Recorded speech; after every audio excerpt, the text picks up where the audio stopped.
Hello viewers, আসসালামু আলাইকুম। Rahul's kitchen কিছুদিন আগে আপনাদেরকে এই ভুরি ভুনা এবং চিকেন সস রোলের একটা পোস্ট করেছিল। আমি আপনাদেরকে বলেছিলাম আপনারা কোন রেসিপিটা আগে দেখতে চান আমাকে ইনবক্স করেন। আমার ইনবক্সে চিকেন সসেস রোলের রেসিপিটা দেখার জন্য বেশি অনুরোধ এসেছে, তাই আমি সেই রেসিপিটা আগেই অলরেডি শেয়ার করেছি এবং আজকে আমি ভুরি ভুনার রেসিপিটা আপনাদের সাথে শেয়ার করব। বাই দ্য ওয়ে, আমি আমার ঘরের শেফ রুমেল আর আপনারা দেখছেন রাহুলস কিচেন। আর আজকে রেসিপি গরুর ভুঁড়ি ভুনা। চাইলে আপনারা এটা খাসির ভুঁড়ি দিয়েও এটা রেসিপিটা করতে পারেন। তাহলে দেখছেন আমি ভুঁড়িগুলোকে আগে পরিষ্কার করে রেখেছিলাম, এখন আমি ভালো করে পানি দিয়ে ধুয়ে নিচ্ছি। ভুঁড়িগুলো ধুয়ে আমি অন্য একটা পাত্রে তুলে নিচ্ছি। ভিউয়ার্স, আপনারা কে কোথা থেকে রেসিপিটা দেখছেন আমাকে অবশ্যই কমেন্ট করে জানাবেন। রেসিপিটি ভালো লাগলে অবশ্যই বাড়িতে তৈরি করে ট্রাই করে দেখবেন। খুবই মজাদার রেসিপি, আপনারা সম্পূর্ণ রেসিপিটা দেখে ফলো করবেন, তাহলে খুবই মজার একটা টেস্ট পাবেন। ভুঁড়িগুলো আমার ধোয়া হয়ে গেছে। আমি একটা পাতিলে কিছুটা পানি, লবণ আর হলুদ গুঁড়ো দিয়ে ভুঁড়িটাকে একটু সিদ্ধ করে নেব।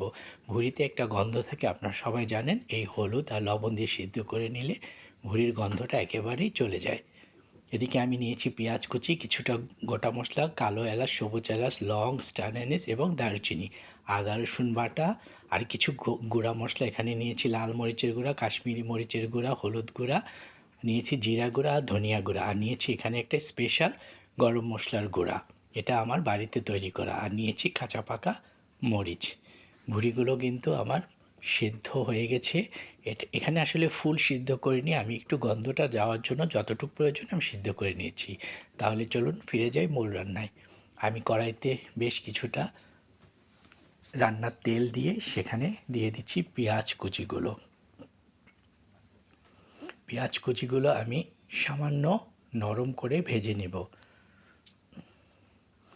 পেঁয়াজগুলো একটু নরম হয়ে আসছে, এখন আমি দিয়ে দিলাম সমস্ত গোটা মশলাগুলো। গোটা মশলাগুলো দিয়ে আমি আরেকটু ভুনে নিচ্ছি পেঁয়াজটাকে। এই পর্যায়ে আমি দিয়ে দিব সমস্ত গুঁড়া মশলাগুলো। গুঁড়া মশলা দিয়ে আমি একটু পানি দিয়ে ধুয়ে দিচ্ছি। আমি সবসময় বলি গুঁড়া মশলাটা দেওয়ার সাথে সাথে একটু গরম পানি দিবেন, তাহলে মশলাটা পড়ে যাবে না। আর মশলাটা পড়ে গেলে কিন্তু খাবারটা একেবারেই শেষ। এবার আমি দিয়ে দিচ্ছি বেশ কিছুটা আদা রসুন পেস্ট। এখানে আদা রসুন পেস্টটা একটু বেশি দিবেন, তাহলে গ্রেভিটা একটু ভালো হয়, একটু ঘন হয়, খেতে খুবই মজা লাগে। এখন সমস্ত কিছু দিয়ে আমি ভালো করে ভুনে নিচ্ছি। ভুনা হয়ে গেছে মশলাটা, দেখছেন তেল কিন্তু ছেড়ে দিয়েছে।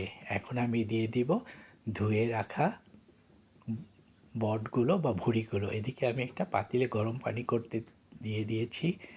এখন আমি ভুঁড়িগুলো দিয়ে ভালো করে ভুনে নিব মশলার সাথে। বেশ খানিকটা সময় এটা ভুনতে হবে। এই কাজটা একটু সময় সাপেক্ষ, আপনাদের একটু ধৈর্য সহকারে এই কাজটা করতে হবে। আপনারা একটু সময় নিয়ে এই কাজটা করবেন, তাহলে ভুঁড়িটা পারফেক্ট সিদ্ধ হবে।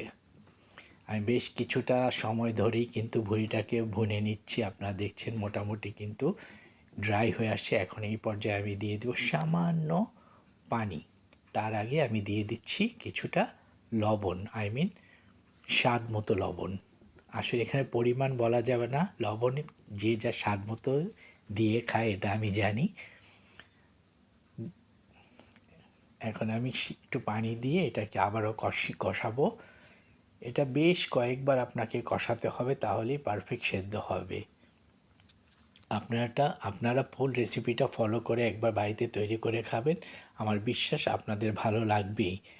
আর এটা আমার অল টাইম ফেভারিট একটা ডিশ। আমি প্রায়ই এই ভুঁড়ি ভুনাটা ট্রাই করি এবং খুবই মজা করে খাই। আপনারা তো জানেন রাহুলস কিচেন মানে খুব সহজে রান্না বাড়া এবং মজা করে খাওয়া। এখন আমি আবারও বেশ কিছুটা পানি দিয়ে এটাকে ঢাকনা দিয়ে রান্না করব প্রায় 20 থেকে 25 মিনিট। তাহলে বন্ধুরা, আমি ফিরে আসছি 20 থেকে 25 মিনিট পর। 20-25 মিনিট পরে আমি ঢাকনাটা তুলে দেখছি পানি কিছুটা শুকিয়ে আসছে, বাট এখনও পর্যাপ্ত পানি আছে। এই পানি দিয়েই কিন্তু আমার ভুঁড়িটা একদম পারফেক্ট সিদ্ধ হয়ে যাবে। আমি আবারও ঢাকনা দিয়ে ঢেকে রান্না করব আরও বেশ কিছুটা সময়। পানিটা আরেকটু শুকিয়ে আসছে, আপনারা দেখতে পাচ্ছেন অনেকটা ঘন হয়েছে। এর মধ্যে কিন্তু আমি বেশ কয়েকবার নাড়াচাড়া দিয়েছি এবং আমি কিন্তু একটা ভুঁড়ি খেয়ে দেখেছি এটা কিন্তু অলরেডি অলমোস্ট সিদ্ধ হয়ে গেছে। এখন আমি কাঁচা পাকা মরিচ দিয়ে একটু ঢেকে আর কিছুক্ষণের জন্য রান্না করব। ব্যাস, রান্নাটা কিন্তু একেবারেই কমপ্লিট। দেখুন একদম ঘন আসছে। এর চেয়ে বেশি আর ভাজা ভাজা আমি করব না। আমি বড়িটা একটু ভেজা ভেজাই পছন্দ করি। আপনারা চাইলে ভাজা ভাজাও করে নিতে পারবেন।